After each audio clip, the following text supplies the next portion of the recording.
ഉടമ്പടി ധ്യാനത്തിലേക്ക് നമ്മൾ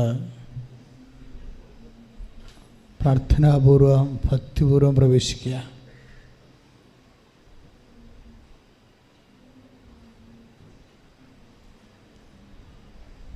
കഴിഞ്ഞ ദിവസങ്ങളിലൊരു സാക്ഷ്യം ഉണ്ടായിരുന്നത് ഉടമ്പടി ധ്യാനം ഓൺലൈനായിട്ട് മൊബൈലിൽ കൂടിക്കൊണ്ടിരിക്കുമ്പോൾ മൊബൈലിൻ്റെ ഉള്ളിൽ നിന്ന് മുല്ലപ്പൂവിൻ്റെ സുഗന്ധമുണ്ടായി, സ്വർഗീയ സുഗന്ധമുണ്ടായി. അതൊരുപയോഗിച്ചുകൊണ്ടിരിക്കുന്ന സമയത്താണ് അങ്ങനെ സുഗന്ധം ഇല്ലായിരുന്നത്. പക്ഷേ വചനം കേട്ടുകൊണ്ടിരിക്കുന്ന സമയത്ത് ഇതിൽ നിന്ന് സ്മെല്ല് വരാൻ തുടങ്ങി, മാതാവിൻ്റെ സാന്നിധ്യം ഉണ്ടാകാൻ തുടങ്ങി. നമ്മളൊക്കെ കേൾക്കുമ്പോൾ നമുക്ക് ചിരി വരും.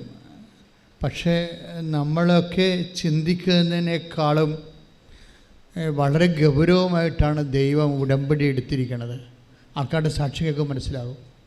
കാരണം അതുവരെ ഇങ്ങനെ സ്മെല്ലില്ല. ഇപ്പം സ്മെല്ലെന്ന് പറഞ്ഞാൽ ഇപ്പം മുല്ലപ്പൂവിൻ്റെ പോലത്തെ സ്മെല്ലാണ്.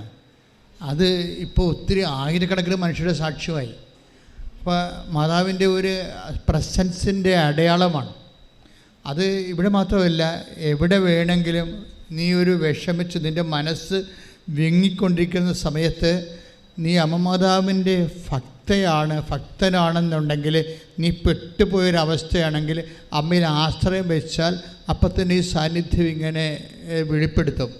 നീ ഒറ്റക്കല്ല, ഞാൻ നിൻ്റെ കൂടെ ഉണ്ട് എന്ന് വ്യക്തതയോടുകൂടി നമുക്കത് മനസ്സിലാകുകയും ആത്മശക്തി കൊണ്ട് നമ്മൾ നിറയുകയും ചെയ്യും. അപ്പോൾ അതുകൊണ്ട് തന്നെ ഉടമ്പടി ധ്യാനങ്ങൾ കേൾക്കുമ്പോഴേ ചിലപ്പോഴും നിങ്ങൾ പലയിടത്തും കേട്ടിട്ടുള്ള കാര്യങ്ങളായിരിക്കും അച്ഛൻ പറയണത്. സാധാരണഗതിയിൽ ഞാൻ ഒരു ധ്യാനവും ആരുടെയും കേട്ട് പറയത്തില്ല, പഠിച്ചും പറയത്തില്ല. വചനം ഇങ്ങനെ എപ്പോഴും നോക്കിക്കൊണ്ട് രൂക്ഷമായിട്ടൊക്കെ നോക്കിക്കൊണ്ട് പ്രാർത്ഥിച്ചും കർത്താവിനോട് ചോദിച്ചൊക്കെ ഇരിക്കും. എന്നിട്ടും എനിക്ക് ഇവിടെ വരണത് വരെ ചിലപ്പോൾ ഒന്നും കിട്ടത്തില്ല. ഞാൻ താമസിക്കണത് അതാണ്. ഞാൻ ഈശോ എന്തെങ്കിലും ഒന്ന് പറഞ്ഞതിന് ശേഷമല്ലേ നമുക്ക് കയറാൻ പറ്റത്തുള്ളൂ.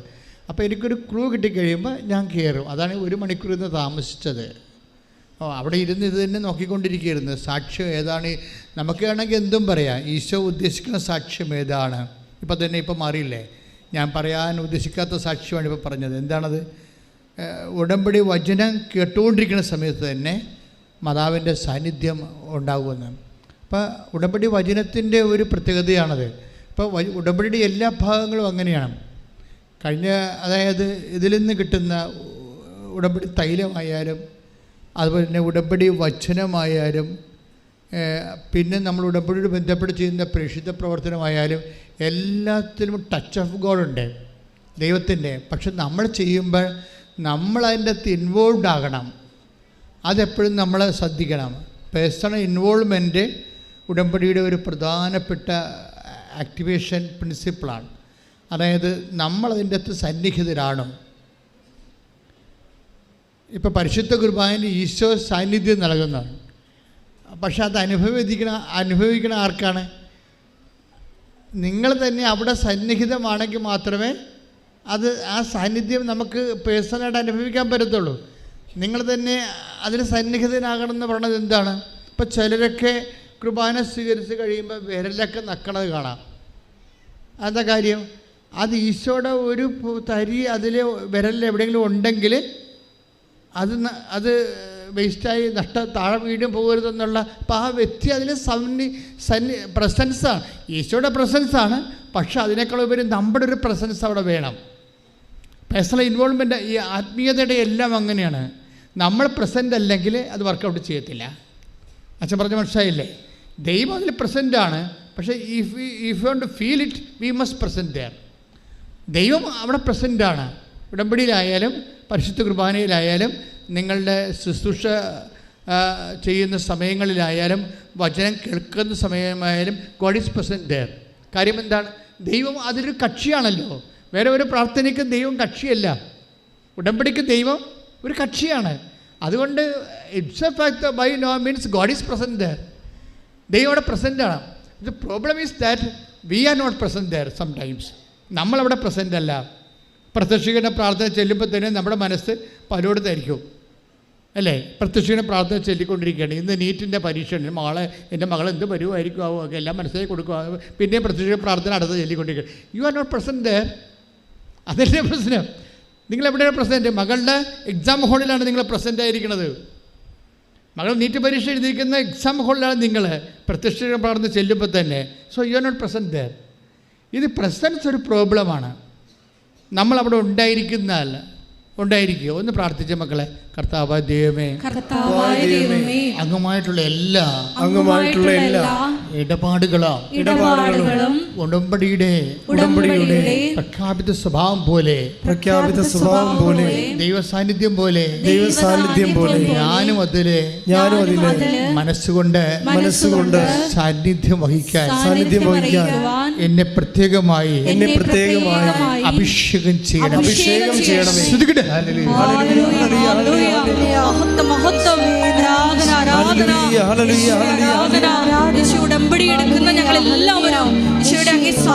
പിന്നെ ഈ ഉടമ്പടിയുടെ എക്സിക്യൂഷൻ ഇല്ല, അതിൻ്റെ പ്രയോഗവിധികളിൽ നല്ല ശരിക്ക് ഭക്തി ഉണ്ടാകണം. മനസ്സിലായില്ലേ? നമ്മളൊരു ടെക്നിക്കലായിട്ട് ഒരു ചെയ്യാൻ വേണ്ടി നമ്മൾ ഓരോ കാര്യങ്ങൾ ചെയ്യുകയല്ലേ, അങ്ങനെ ചെയ്യരുത്. ഉടമ്പടിയിൽ ദൈവത്തിൻ്റെ വാഗ്ദാന പ്രകാരം ദൈവത്തിൻ്റെ സാന്നിധ്യം ഉണ്ടല്ലോ. അമ്മയുടെ മധ്യസ്ഥത്തിൽ ദൈവത്തോടല്ലേ നമ്മൾ, ഈശോനോടല്ലേ ഉടമ്പടി ചെയ്യണത്. അപ്പോൾ നമ്മളെ സംബന്ധിച്ചിടത്തോളം ആ ഈശോയുടെ സാന്നിധ്യം ഉണ്ട്.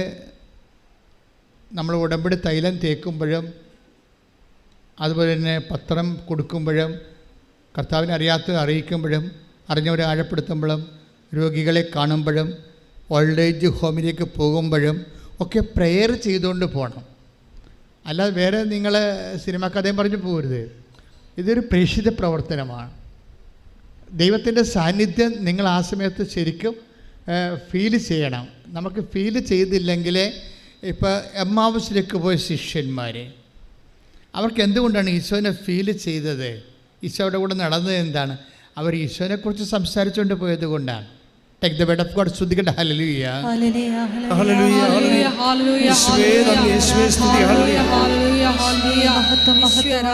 ഹല്ലേലൂയ, ഹല്ലേലൂയ, ഹല്ലേലൂയ. ലൂക്ക 24 അധ്യായം 13-14 തിരുവചനങ്ങൾ. വിശുദ്ധ ലൂക്കാസ് വിശേഷം 24:13-14. ആ ദിവസം തന്നെ എന്ന് പറഞ്ഞ് ആ ദിവസം തന്നെ അവരിൽ രണ്ടുപേർ ജെറുസലേമിൽ നിന്ന് ഏകദേശം 60 സ്താദിയോൺ അകലെയുള്ള എമ്മാവൂസ് ഗ്രാമത്തിലേക്ക് പോവുകയായിരുന്നു. ഈ സംഭവങ്ങളെ കുറിച്ചെല്ലാം അവർ സംസാരിച്ചു കൊണ്ടിരുന്നു. അപ്പൊ ഈശോനെ കുറിച്ച് അവർ സംസാരിച്ചു കൊണ്ടിരുന്നു. നിങ്ങളുടെ വഴിയാത്രയിൽ, അതായത് ഈ വചനം വായിക്കുക.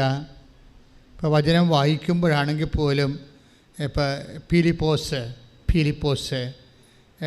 അപ്പോസ്തലൻ ആ എത്യോപ്യക്കാരൻ ഷണ്ടൻ്റെ രഥത്തിനരികിലൂടെ നടക്കുക അല്ലേ? എത്യോപ്യക്കാരൻ ആരാണ്? ഫൈനാൻസ് മിനിസ്റ്ററാണ്, എത്യോപ്യയിലെ ധനകാര്യമന്ത്രിയാണ്. അയാളകത്തിരുന്ന് വചനം വായിച്ചുകൊണ്ടിരിക്കുകയാണ്. അപ്പോൾ ഫിലിപ്പോസ് അത് കണ്ടു. ഉടനെ ഫിലിപ്പോസ് ക്രൈസുള്ള ആളാണ് ക്രിസ്തുവിനെക്കുറിച്ച്. അതുകൊണ്ട് അടുത്ത് പോയിരുന്നു.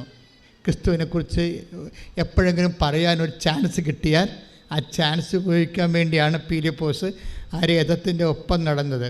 രഥം കുതിര വണ്ടിയാണ്, പക്ഷെ അത് സ്പീഡിലാണ് പോകണമെങ്കിലും ഇതിനെ അണച്ചണച്ച് ഈ ഫിലിപ്പോസിൻ്റെ ഒപ്പം ഓടുകയാണ്. എന്താണ്? കർത്താവിന് വേണ്ടി വചനം എത്യോപ്യക്കാരന് പറഞ്ഞു കൊടുക്കാൻ. ഇതാണ് ഫെർവർ, ഇതാണ് മിഷൻ ഫെർവർ. പ്രാർത്ഥിക്കുക, കർത്താവായ ദൈവമേ, എത്യോപ്യക്കാരന് കർത്താവിന്റെ വചനം പങ്കുവെച്ചു കൊടുക്കാൻ കുതിര പൂട്ടിയ രഥത്തിലൂടെ അവൻ സഞ്ചരിച്ചുകൊണ്ടിരിക്കുമ്പോൾ അവന്റെ സഞ്ചാരത്തിന് ഒപ്പം നിന്നുകൊണ്ട് ഓടി കർത്താവിന്റെ വചനം കൈമാറാൻ കാണിച്ച അപ്പോസ്തല ശക്തിയാൽ ഞങ്ങളെ അഭിഷേകം ചെയ്യണമേ.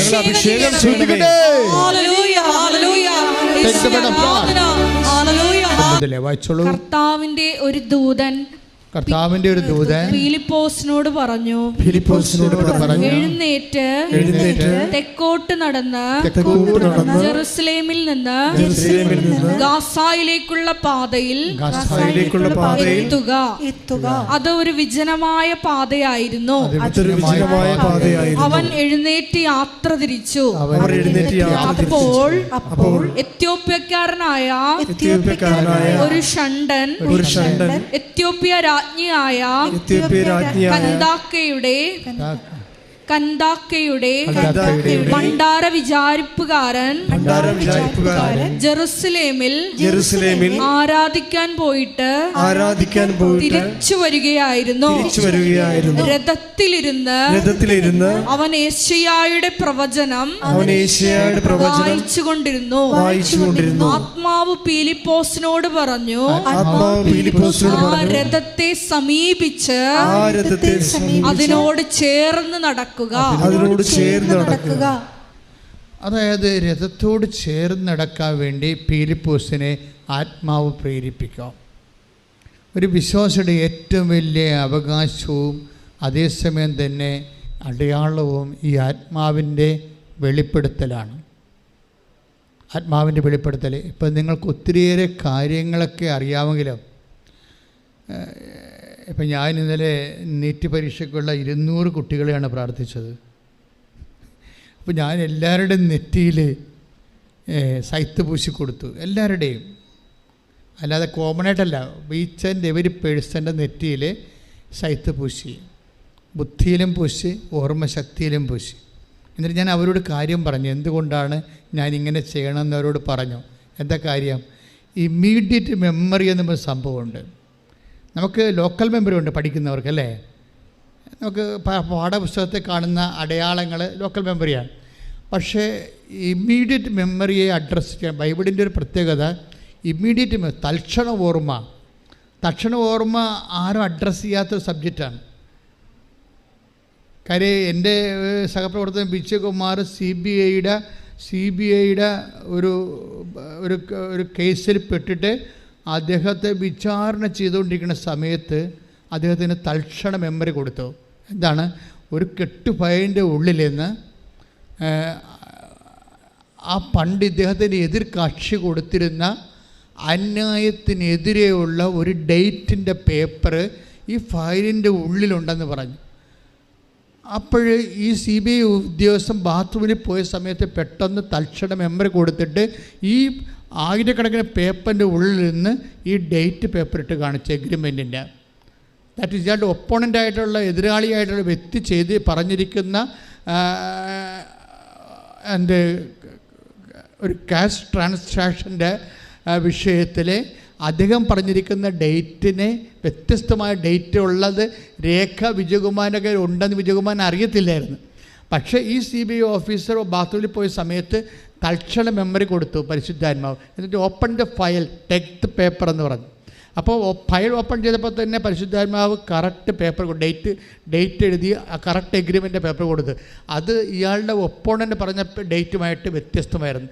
ഇത് ഇങ്ങനെ ബാത്റൂമിൽ പോയി വന്നപ്പോൾ വിജയകുമാർ പേപ്പർ പ്രസൻറ്റ് ചെയ്ത് കേസ് തള്ളിപ്പോയി. സെക്കൻഡുകളാണ്. തൽക്ഷണം ഇതിന് ഇമ്മീഡിയറ്റ് മെമ്മറി എന്ന് പറയും.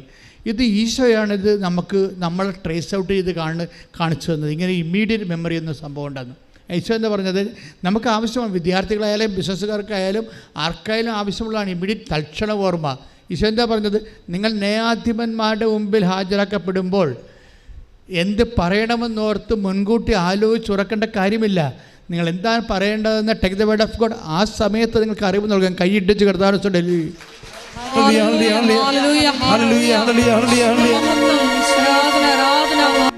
ലൂക്ക 21:12 മുതലുള്ള തിരുവചനങ്ങൾ. ലൂക്ക 21:12. ഇവയ്ക്കെല്ലാം മുമ്പ് അവർ നിങ്ങളെ പിടികൂടുകയും പീഡിപ്പിക്കുകയും ചെയ്യും. അവരുടെ സിനഗോഗുകളിലും കാരാഗൃഹങ്ങളിലും നിങ്ങളെ ഏൽപ്പിച്ചു കൊടുക്കും. എൻ്റെ നാമത്തെ പ്രതി രാജാക്കന്മാരുടെയും ദേശാധിപതികളുടെയും മുൻപിൽ അവർ നിങ്ങളെ കൊണ്ടുചെല്ലും. നിങ്ങൾക്ക് ഇത് സാക്ഷ്യം നൽകുന്നതിനുള്ള അവസരമായിരിക്കും. എന്ത് ഉത്തരം പറയണമെന്ന് നേരത്തെ ആലോചിക്കേണ്ടതില്ലെന്ന് മനസ്സിലാക്കിക്കൊള്ളുവിൻ. എന്തെന്നാൽ നിങ്ങളുടെ എതിരാളികളിൽ ആർക്കും ചെറുത്ത് നിൽക്കാനോ എതിർക്കാനോ കഴിയാത്ത വാക്ചാതുര്യം ജ്ഞാനവും നിങ്ങൾക്ക് ഞാൻ നൽകും. Praise the Lord. ഹല്ലേലൂയ. അതായത് യഥാർത്ഥ വചനം അതായത് നിങ്ങളായിരിക്കുകയില്ല, എൻ്റെ പിതാവിൻ്റെ പരിശുദ്ധാത്മാവായിരിക്കും നിങ്ങൾ വഴി സംസാരിക്കുക. ആ സമയത്ത് അറിവ് നൽകുമെന്ന വചനം. ആ സമയത്ത് അറിവ് നൽകും. അതാണ് തൽക്ഷണ ഓർമ്മയെന്ന് പറയണത്, ഇമ്മീഡിയറ്റ് മെമ്മറി. അതുകൊണ്ട് തന്നെ അച്ഛൻ എപ്പോഴും പറയും, ഉടമ്പടി എടുക്കുന്നവർ keep the minimum Holy Spirit. അത് ഞാനൊരു മിനിമമായിട്ട് പറയണതാണ്. അതായത് പരിശുദ്ധാത്മാവ് ദുഃഖിപ്പിക്കാതിരിക്കാനും പരിശുദ്ധാത്മാവ് നിർവീര്യമാകാതിരിക്കാനും വേണ്ടി ഉടമ്പടിയിലുള്ളവർ പ്രത്യേകം ശ്രദ്ധിക്കണം. പരിശുദ്ധാത്മാവ് ഇപ്പം നമ്മൾ വിശുദ്ധി എല്ലാം കീപ്പിച്ചോണം. എന്തിനുകൊണ്ടാണ് നിങ്ങൾ വിശുദ്ധി ഉടമ്പടിയുടെ ഭാഗമായിട്ടൊരു വിശുദ്ധി കീപ്പ് ചെയ്യണമെന്ന് പറയത്തില്ലേ? എന്താ കാരണം വെച്ച് കഴിഞ്ഞാൽ ഈ ആത്മാവ് നിർവീര്യമാകാതിരിക്കാൻ വേണ്ടിയാണ്.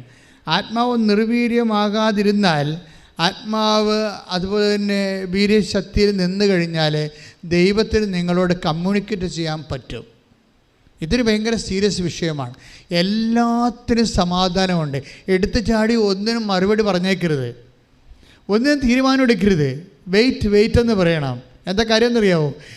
എന്തെല്ലാം സമയം ഇപ്പോൾ ജപ്തി നടപടിയാണ്, അല്ലെങ്കിൽ വേറെ എന്തെങ്കിലും പ്രശ്നം ഉണ്ടായി, ആര് കല്യാണത്തിന് നിശ്ചയിച്ച കല്യാണം പോയി, അല്ലെങ്കിൽ നടന്ന പ്രമാണത്തിന് എന്തോ കുഴപ്പമുണ്ടായി, അല്ലെങ്കിൽ പ്രമാണം കാണാതെ പോയി, ആവശ്യമായ പ്രമാണം കാണാതെ പോയി, ഇങ്ങനെ ഷോക്ക് അടിക്കണ എന്ത് പ്രശ്നമുണ്ടെങ്കിലും എടുത്തു ചാടി നിങ്ങൾ ദൈവത്തിൻ്റെ മക്കളാണെങ്കിൽ നിങ്ങൾ എടുത്തു ചാടി റെസ്പോണ്ട് ചെയ്യരുത്, വെയിറ്റ് ചെയ്യണം. അമ്മ മാതാവിൻ്റെ ഏറ്റവും വലിയ ഗുണങ്ങളിലൊന്നാണ് വെയിറ്റ് ചെയ്യും, ഹൃദയത്തിൽ സംഗ്രഹിക്കും. എടുത്തു ചാടി മറുപടി പറയുമ്പോഴേ അതൊരു അവിശ്വാസത്തിൻ്റെ ലക്ഷണമാണ്. കാര്യം എന്താണ്? നിങ്ങളാണ് ഇതിൻ്റെ അകത്ത് കക്ഷി, ദൈവം അല്ലെന്നാണ്. പിടിയിട്ടില്ലേ? നിങ്ങളൊരു വിഷയത്തിന് എടുത്തു ചാടി മറുപടി പറയുമ്പോഴേ, ഇപ്പോൾ നിങ്ങളുടെ ഭർത്താവ് വേറെ ആരുടെയെങ്കിലും സ്ത്രീകളുമായിട്ട് കുറച്ച് കണക്ഷൻ ഉണ്ടെന്ന് നിങ്ങളെ കൂട്ടുകാർ നിങ്ങൾ വിളിച്ചു പറഞ്ഞു, അവിടെ നിങ്ങൾ വേർത്ത് ബോധം കേട്ട് വിഴുകി അയാൾക്കടുത്തേക്ക് അറിയുകയും ചെയ്യേണ്ട. വെയിറ്റ് എന്നുവെച്ചാൽ ഇതിന് മറുപടി ഉണ്ടല്ലോ, മറുപടി ഇല്ലായിരിക്കത്തില്ലല്ലോ. ഇതിന് നിൻ്റെ കർത്താവിൻ്റെ മുമ്പിൽ മറുപടി ഉണ്ട്. അതുകൊണ്ട് നീ വെയിറ്റ് ചെയ്യണം. എന്ത് ചെയ്യണം?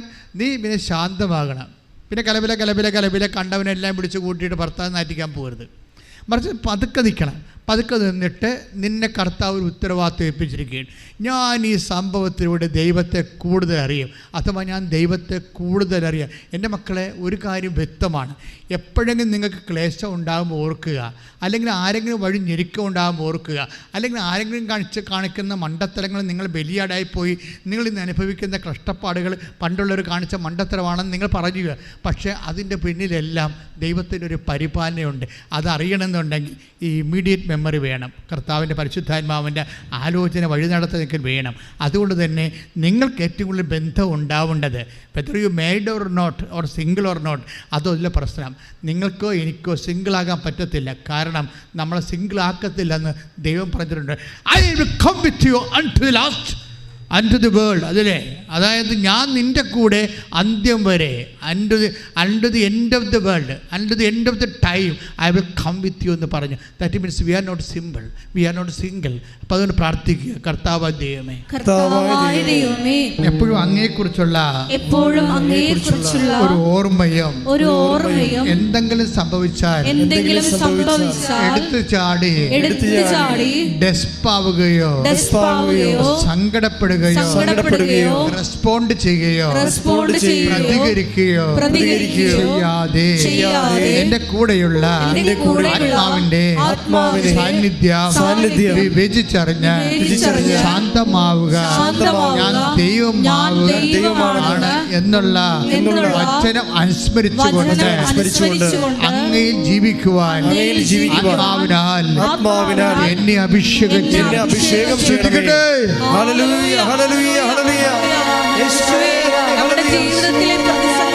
അപ്പോഴെപ്പോഴും നമ്മുടെ മനസ്സിലുണ്ടാവേണ്ട സംഭവം, ഉടമ്പടി ജീവിക്കുന്നവർ, സത്യസന്ധമായ ഉടമ്പടി ജീവിക്കുന്നവരെ, സത്യസന്ധമായ ഉടമ്പടി ജീവിക്കാൻ ആഗ്രഹിക്കുന്നവരെ എപ്പോഴും ഓർക്കുക, യു ആർ നോട്ട് സിംഗിൾ. നിങ്ങൾ ഒറ്റയ്ക്കല്ല. എന്താ കാര്യം? വാഗ്ദാനപ്രകാരം ദൈവം നമ്മുടെ കൂടെ ഉണ്ട്.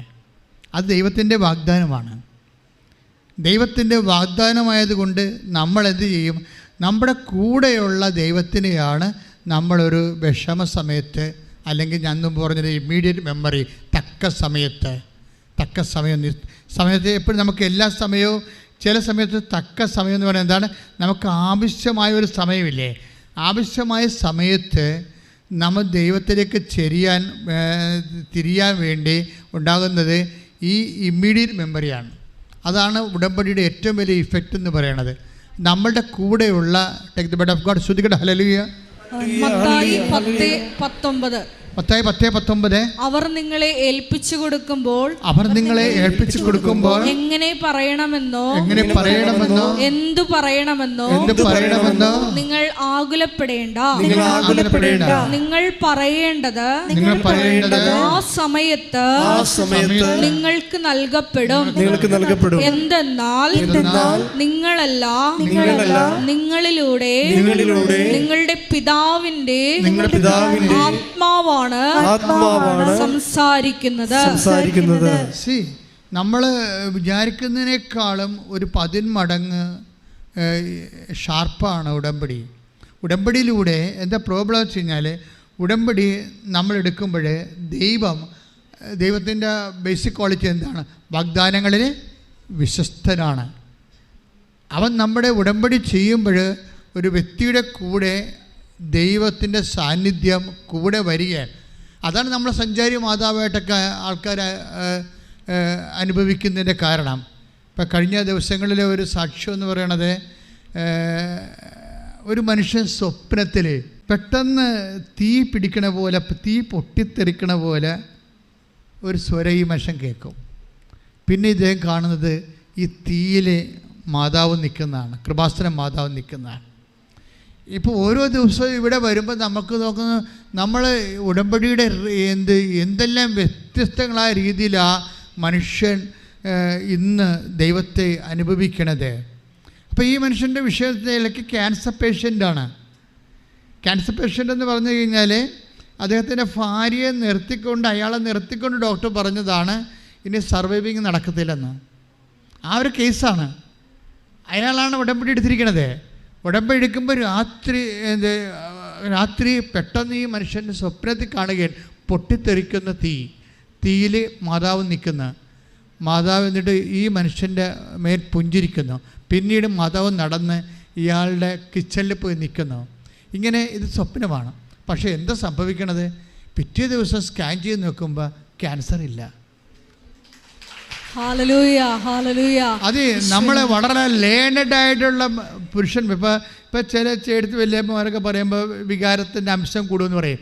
ഇത് നമ്മൾ സാക്ഷ്യഘട്ടം മനസ്സിലാവും. വികാരത്തിൻ്റെ ഒരു അംശമില്ല. ഈസ് എ ലേണഡ് മാൻ. അയാൾ വളരെ കൃത്യതയോട് കൂടി എന്നോട് അയാൾ പറയും, എനിക്കിതിലൊന്നും അത് വിശ്വാസമില്ലായിരുന്നു. ഞാനിങ്ങനെ മാതാവിൻ്റെ ഭക്തനുമല്ലായിരുന്നു. ഞാൻ എൻ്റെ വൈഫായിരുന്നു മാതാവിൻ്റെ ഭക്തയായിട്ടുണ്ടായിരുന്നത്. പക്ഷേ എനിക്കിങ്ങനെ ഒരു ക്ലേശം വന്നപ്പോൾ ഞാൻ ഉടമ്പടി എടുത്തു. എനിക്ക് വേറെ ഓപ്ഷൻ ഇല്ല. കാര്യം അതില്ലാതെ അവസ്ഥ ഇതാണല്ലോ. ഇന്ന് കേരളത്തിലായാലും പുറത്തായാലും ഇപ്പോൾ നമ്മൾ എല്ലാ ജില്ലകളിൽ നിന്നും എല്ലാ സംസ്ഥാനങ്ങളിലുള്ള ആൾക്കാർ വന്ന് ഉടമ്പടി ഇടണില്ലേ. എന്താ കാര്യം? വേറെ ഓപ്ഷൻ ഇല്ല. കെനിയയിൽ നിന്ന് ഉഗാണ്ടയിൽ നിന്ന് നീഗ്രോസ് വരെ ഒന്ന് ഉടമ്പടി എടുത്തിട്ടും പോയി. അപ്പോൾ എന്ത് പ്രോബ്ലം വെച്ച് കഴിഞ്ഞാൽ അവർക്ക് അറിയാവുന്നിടത്തോളം ഇന്ന് നിലവിലുള്ള ഏറ്റവും ഷാർപ്പ് ഷൂട്ട് ചെയ്യുന്ന ഒരു സംഭവമാണ് ഉടമ്പടി. ഇതാരും കണ്ടുപിടിച്ചതല്ല, ബൈബിൾ ഉള്ളതാണ്. ബൈബിൾ ആദ്യം മുതൽ ഉണ്ടായിരുന്ന ഉടമ്പടി തന്നെയാണ്. ഇപ്പോഴെന്ന് വെച്ചാൽ ഇത് പോപ്പുലറൈസായിട്ട് മാതാവ് പ്രത്യക്ഷപ്പെട്ടതിന് ശേഷം അമ്മ ആഗ്രഹിക്കുന്നൊരു കൃപാവര പദ്ധതി കൃപാസനത്തിലും ഞങ്ങളുടെ കുടുംബത്തിൽ നിറവേറാൻ ഇടയാക്കണമെന്ന് 2015 പ്രത്യക്ഷീകരണ പ്രാർത്ഥന, ആദ്യത്തെ പ്രത്യക്ഷ പ്രാർത്ഥന ആൾക്കാർ 10,000 മനുഷ്യരുള്ള ആ പ്രാർത്ഥന ഞാൻ അടിച്ചു കൊടുത്തിട്ടുണ്ട്. അമ്മ ആഗ്രഹിക്കുന്ന ഒരു കൃപാവര പദ്ധതി കൃപാസനത്തിലും ഞങ്ങളുടെ കുടുംബത്തിലും ഉണ്ടാകാൻ ഇടയാകണമെന്ന് പറഞ്ഞപ്പോഴാണ് അമ്മ 6 മാസം കഴിഞ്ഞപ്പോൾ ഉടമ്പടി തന്നത്. അതിൻ്റെ അകത്ത് ഉണ്ടാകുന്ന ഏറ്റവും വലിയ വിഷയം പ്രസൻസാണ്. പ്രസൻസ്. അപ്പോൾ നമ്മൾ ഉടമ്പടി ചെയ്യുമ്പോൾ എനിക്ക് മനസ്സിലായത്, ഏറ്റവും വലിയ മനസ്സിലായത്, ഇപ്പോൾ ഉടമ്പടി മറ്റ് പ്രാർത്ഥനകൾ ഏറ്റവും ടോപ്പ് ഫീച്ചർ എന്ന് പറയുന്നത് ഈ പ്രസൻസ് ഓഫ് ഗോഡാണ്. ദൈവത്തിൻ്റെ സാന്നിധ്യം. ദൈവത്തിൻ്റെ സാന്നിധ്യത്തിൻ്റെ പകരം അമ്മയുടെ സാന്നിധ്യമാണ് നമ്മൾ അനുഭവിക്കുന്നത്. കാരണം അമ്മയുടെ മധ്യസ്ഥതയിലല്ലേ ഉടമ്പടി ചെയ്തിരിക്കണത്. അതുകൊണ്ട് അമ്മ അതിൻ്റെ മധ്യസ്ഥയാണെന്നുള്ളത് ഇരുട്ടിലും വെളിച്ചത്തിലും ഉറക്കത്തിലും ഉണർച്ചയിലുമെല്ലാം നിന്നെ അറിയിച്ചുകൊണ്ടേയിരിക്കും. വെറുതെ അറിയിക്കുക മാത്രമല്ല, നിന്നെ സന്ധിച്ചുകൊണ്ടേയിരിക്കും. വൈദ്യശാസ്ത്രം നിന്നെ കൈവിട്ടാലും കടക്കാർ നിങ്ങളെ കൈവിട്ടാലും, ബാങ്കുകാർ നിങ്ങളെ കൈവിട്ടാലും, സ്വന്തം മക്കളും ബന്ധുക്കളും നിന്നെ കൈവിട്ടാലും കൈവിടാത്ത ചൈതന്യമായി അമ്മ നിന്റെ കൂടെ സ്തുതിക്കട്ടെ.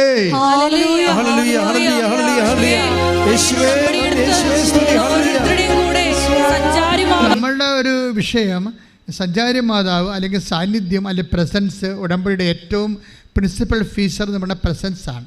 ഈ പ്രസൻസ് അനേകായിരം മക്കൾ ഫീൽ ചെയ്തുകൊണ്ടിരിക്കുകയാണ്. ഇപ്പോൾ ഫീൽ ചെയ്യുമ്പോൾ എപ്പോഴും നമ്മൾ സംഭവിക്കുന്നത്, നമ്മൾ അമ്മയെ വിളിക്കുന്ന പേരെന്താണ്? വാഗ്ദാനത്തിൻ്റെ പേടകമേ. രണ്ടാമത് വിളിക്കുന്ന പേരെന്താണ്? അതായത് ഈശോ വാഗ്ദാനം ഞങ്ങൾ യോഗ്യരാകുവാൻ യശോമാതാവ്. അപ്പോൾ വാഗ്ദാനത്തിൻ്റെ പേടകമെന്ന രീതിയിൽ പഴയ നിയമത്തിലുള്ളതാണ് വാഗ്ദാന പേടകം. ദൈവത്തിൻ്റെ സാന്നിധ്യത്തിൻ്റെ അടയാളമാണ് വാഗ്ദാന പേടകം. പുതിയ നിയമത്തിൽ വാഗ്ദാന പേടകമായി വരുന്നത് പരിശുദ്ധ കുർബാനയും പരിശുദ്ധ അമ്മയുമാണ്. രണ്ടും ദൈവത്തിൻ്റെ സാന്നിധ്യമാണ്. പക്ഷേ സഞ്ചാര സാന്നിധ്യം എന്ന് പറയണത് ആൾക്കാർക്ക് ഇപ്പോൾ അനുഭവിച്ചുകൊണ്ടിരിക്കുന്നത് സഞ്ചാരി മാതാവിൻ്റെ സാന്നിധ്യമാണ്. ഇത് ഒരു വല്ലാത്ത സാന്നിധ്യമാണ്. എന്ന് വെച്ച് കഴിഞ്ഞാൽ നമ്മൾ കഴിഞ്ഞ ദിവസങ്ങളിൽ ഈ ഉടമ്പടിയിലുണ്ടാകുന്ന ഓരോ വസ്തുക്കളും ഈ പ്രസൻസ് ഫീൽ ചെയ്യിക്കുന്നുണ്ട്. ഇപ്പോഴേ വിനീത എന്നും പറഞ്ഞൊരു സാക്ഷ്യം. അപ്പോൾ എൻ്റെ പ്രോബ്ലം വെച്ചാൽ ബ്രദറിന് ബ്രദർ ചെറുപ്പമാണ്, 21 വയസ്സേ ബ്രദറിനുള്ളൂ. പക്ഷേ ഒരു പ്രശ്നം, ഹാർട്ട് ബീറ്റ് 32 ഉള്ളൂ. 10-70 വേണ്ടേ? അപ്പോൾ ഹാർട്ട് ബീറ്റ് 31 ഉള്ളൂ. എസ്എനോടെന്ന് പറയണത് ഈ പൾസ് ഉൽപ്പാദിപ്പിക്കുന്ന, ഇലക്ട്രിക് ഉൽപ്പാദിപ്പിക്കുന്ന പൾസിന് കാരണമാകുന്ന ഒരു വിഷയമാണ്. ആ സാധനം ദ്രവിച്ചു പോയി ഹൃദയത്തിൽ. അത് കാരണം ഹാർട്ട് ബീറ്റ് കുറഞ്ഞ് 32ആയി. അപ്പോൾ ഇതിന് 21 വയസ്സേ ഉള്ളൂ. അപ്പോൾ അവൻ ഇടപെട്ട സൈഡിൽ താഴെ വീഴും. അപ്പോഴേ ഡോക്ടറെ അടുത്ത് കൊണ്ടുപോയപ്പോൾ പറഞ്ഞ് 21 വയസ്സുകാരൻ ഇങ്ങനെ പെടച്ചതിൽ പല പ്രാവശ്യം വീഴേണ്ട കാര്യമില്ല. അപ്പോൾ അതുകൊണ്ട് അയാൾ MRI എടുക്കണം, സൂക്ഷിക്കണം, ശ്രദ്ധിക്കണം എന്ന് പറഞ്ഞപ്പോൾ മനസ്സിലായി ഇതിൻ്റെ ഈ എസ്എനോട് ഹാർട്ടിൻ്റെ ഉള്ളിൽ ഇലക്ട്രിക് ഉൽപ്പാദിപ്പിക്കുന്നത് ഡാമേജാണ്, ദ്രവിച്ചിരിക്കുകയാണ്. അതുകൊണ്ട് ഹാർട്ട് ബീറ്റിന് സഹായമായ വിഷയം നടക്കത്തില്ല. അതുകൊണ്ട് ഹാർട്ട് ബീറ്റ് കുറഞ്ഞ് 32 വന്ന്. അപ്പോൾ ഡോക്ടർ പറയുന്നത് സ്പേസ് മേക്കർ വെക്കണമെന്ന് പറഞ്ഞ്. സ്പേസ് മേക്കർ വെച്ചാലുള്ള കുഴപ്പമെന്ന് വെച്ച് കഴിഞ്ഞാൽ വിവാഹം കഴിക്കാൻ പറ്റത്തില്ല, കുഞ്ഞുങ്ങളുണ്ടാകത്തില്ല, കുറേ പ്രശ്നങ്ങളുണ്ട്. കാര്യം ഇമോഷണലായിട്ടുള്ള ഒരു വിഷയത്തിലും ഇടപെടാൻ പറ്റത്തില്ല. അതുപോലെ തന്നെ വേറെ ഒരു MRI സ്കാൻ പോലും ചെയ്യാൻ പറ്റത്തില്ല. അതെല്ലാം ഇലക്ട്രോണിക്സ് ഇത് വിഷയമായത് കാരണം അതെല്ലാം ബ്ലോക്കാവും. പക്ഷേ അതല്ല, അപ്പോഴവർ ഈ ചേച്ചി ഈ സഹോദരനെ കൊണ്ടുപോയി MRI ഒക്കെ എടുത്തിട്ട് ഡോക്ടർ അവനെ നിർത്തിക്കൊണ്ടൊക്കെ പറയുമ്പോൾ, അവനെ നിർത്തിക്കൊണ്ടാണ് ഡോക്ടർ പറയണത്. അപ്പം ഡോക്ടറോട് പറയും, എനിക്കൊരു കുഴപ്പമില്ല ഡോക്ടർ, ഞാൻ നടക്കണ കണ്ടില്ലേ, ഞാൻ എന്തിനാണ് സ്പേസ് മേക്കർ വെക്കണമെന്ന്. അപ്പം ഡോക്ടർ പറയും, നിൻ്റെ ഹാർട്ട് ബീറ്റ് 32 ഉള്ളൂ, നീ ചത്തു പോകുമെന്ന് പറയും, നീ കുറച്ച് കഴിയുമ്പോൾ ചത്തു പോകുമെന്ന് പറയും, കൂളായിട്ട് പറയും ഡോക്ടർമാർ. പിന്നെ ഇപ്പോൾ എല്ലാം ഫ്രീ ആയിട്ട് പറയാമല്ലോ. അപ്പോൾ ഇതിനെ കേൾക്കണ പെങ്ങളിങ്ങനെ ഇടിവെട്ടുകൊണ്ട് പോലെ വിറങ്ങലിച്ച് നിൽക്കുകയാണ്, കണ്ണീരോട് ആങ്ങളെയും കെട്ടിപ്പിടിച്ചുകൊണ്ടാണ് അടുത്ത മുറിയിൽ പോണത്. അവർക്ക് വേറെ ഓപ്ഷൻസ് ഒന്നുമില്ല.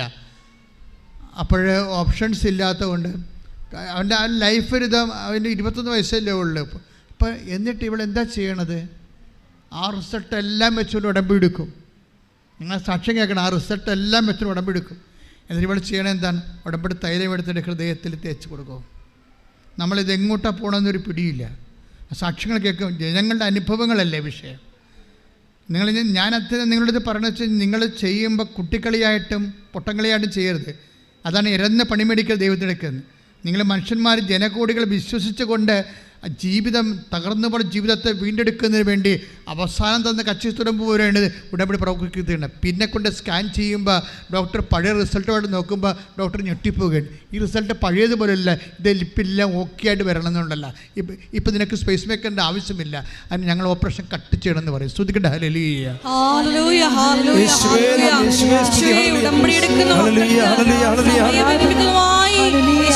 അത്ഭുതങ്ങൾ നടത്തുന്ന അവിടുത്തെ കാരുണ്യത്തിന് നന്ദി പറയുന്നു.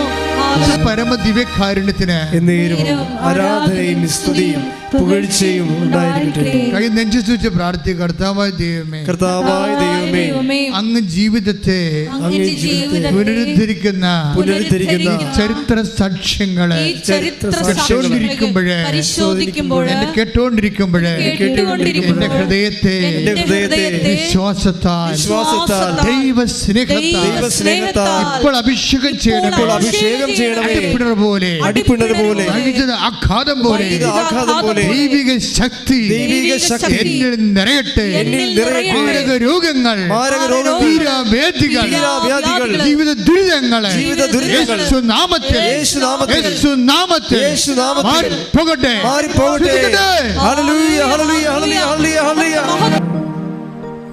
എൻ്റെ മക്കളെ, അതായത് കർത്താവിൻ്റെ വചനം ഒത്തിരിയേറെ ഈ ജീവിതത്തിൻ്റെ മഹാമാരകമായ പ്രശ്നങ്ങളെ ഈസിയായിട്ട് പരിഹരിക്കുന്ന കുറേ ദൈവാനുഭവങ്ങളെ നമ്മളോട് പറയുന്നുണ്ട്. ചിലപ്പോൾ കർത്താവിൻ്റെ വചനം പറയും, നീ രോഗിയാണോ? നീ കടം കയറി മുടികയാണോ? നിനക്ക് ഉറക്കമില്ലേ? നിനക്ക് പ്രഷർ കൂടുതലാണോ? ബന്ധുക്കൾ നിന്നെ ഒറ്റപ്പെടുത്തിയോ? നിനക്ക് വീടില്ലേ? അതിൻ്റെ മാനക്കേട് നീ അനുഭവിക്കുന്നുണ്ട്. നീ ഒന്ന് ചെരിഞ്ഞാൽ മതി എന്നാണ് പറയണത്. നീ ഒന്ന് ചെരിഞ്ഞാൽ മതി എന്ന് വെച്ച് കഴിഞ്ഞാൽ നിൻ്റെ കൂടെ നീ ഉടമ്പടി ചെയ്ത നിൻ്റെ ദൈവം നിൻ്റെ കൂടെ സഞ്ചരിക്കുകയാണ്. വാഗ്ദാന പേടകമായി അവൻ കൃപയുടെ സിംഹാസനമായി നീ ഒന്ന് ചെരിഞ്ഞാൽ മതി. എന്താ പറയണത്? അത് ഹെബ്രായ ലേഖനമാണ് 4:16. ഹെബ്രായർ 4:16 ശ്രദ്ധിക്കട്ടെ. ഹല്ലേലൂയ ഹല്ലേലൂയ ഹല്ലേലൂയ ഹെബ്രായർ 4:16. അതിനാൽ വേണ്ട സമയത്ത് കരുണയും കൃപാവരവും ലഭിക്കുന്നതിനായി നമുക്ക് പ്രത്യാശയോടെ കൃപാവരത്തിന്റെ സിംഹാസനത്തെ സമീപിക്കാം. ക്രിസ്തുവിനെ സമീപിക്കാമെന്നാണ് പറയണത്. ഹെബ്രായ ലേഖനം എന്താ പറയണത്? നമുക്ക് ക്രിസ്തുവിൻ്റെ നമുക്കറിയാമല്ലോ, ക്രിസ്തുവിൻ്റെ ഒരു സംലഭ്യത എന്ന് പറയുന്നത് നവൻ തന്നെയല്ല, അപ്പോഴും ഇപ്പോഴും അല്ല, അതായത് വേണ്ട സമയത്താണ്. അതാണ് പൗലോസ് അപ്പോസ്തലൻ അനുഭവിച്ച ക്രിസ്തു അനുഭവം. ഒന്ന് വായിച്ച് ഹെബ്രായർ 4:16. അതിനാൽ വേണ്ട സമയത്ത് കരുണയും കൃപാവരവും ലഭിക്കുന്നതിനായി നമുക്ക് പ്രത്യാശയോടെ കൃപാവരത്തിന്റെ സിംഹാസനത്തെ സമീപിക്കാം. ഇപ്പൊ കൃപാവരത്തിന്റെ സിംഹാസനം എന്ന് പറയുന്നത് ആരാണ്? ക്രിസ്തുവാണ്. എന്ന് വെച്ചാൽ കൃപാവരമെല്ലാം ഇപ്പം സകല വാഗ്ദാനങ്ങളും ആരിലാണ് അതേ ആയിരിക്കണത്? അയാളാണ് കൃപാവരത്തിൻ്റെ സിംഹാസനം. സകല വാഗ്ദാനങ്ങളും ആരിലാണ് അതേ എന്ന് പറയണത്? ലോകത്തിലുള്ള മുഴുവൻ ദൈവം നൽകിയിട്ടുള്ള മുഴുവൻ വാഗ്ദാനങ്ങൾക്കും സാക്ഷാത്കരിക്കണത് one and same and single person യേശു ക്രിസ്തു. കൈയടിച്ച് കർത്താവിനെ സ്തുതിക്കട്ടെ.